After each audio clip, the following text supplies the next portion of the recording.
आजच्या गोष्टीचे नाव आहे स्वकीयांचे वार।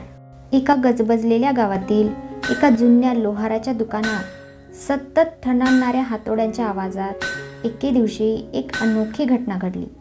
एक छोटासा सोन्याचा कण कुठून तरी हवेत उडत उडत त्या दुकानात येऊन पडला।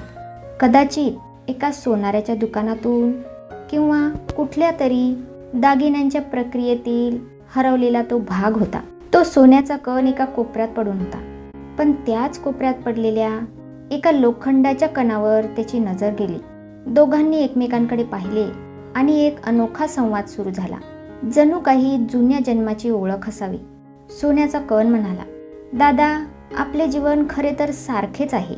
आपण दोघेही एका आगीत तापतो, मग ती आग कुणासाठी असते हे महत्त्वाचं नाही, तापत असताना आपलं अस्तित्वच विरघळून जातं।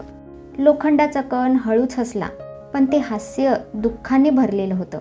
तो म्हणाला, हो रे, आपली व्यथा एक समान आहे, पण त्यातही एक फरक आहे।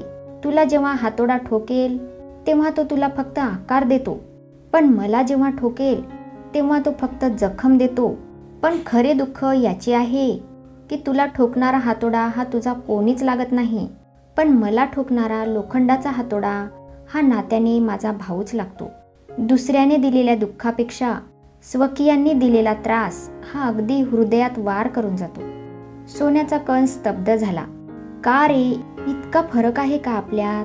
त्याने विचारले।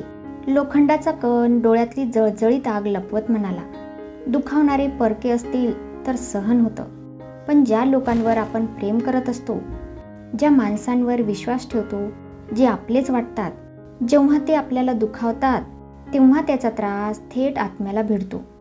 सोन्याचा कण आता खूप गंभीर झाला। त्याने आपले डोळे मिटले आणि एक दीर्घ श्वास घेतला।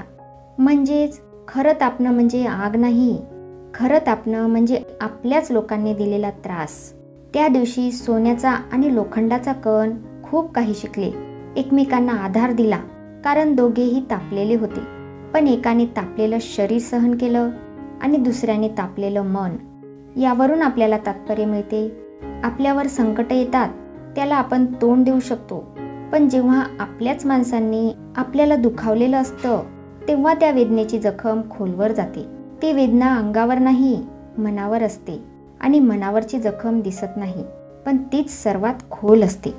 तर मित्रांनो, अशा प्रकारे ही गोष्ट इथेच संपली। अशाच प्रकारच्या मनोरंजक कथा ऐकण्यासाठी आमच्या चॅनलला सबस्क्राईब करायला विसरू नका। भेटूया पुढच्या कहाणीमध्ये। तोपर्यंत धन्यवाद।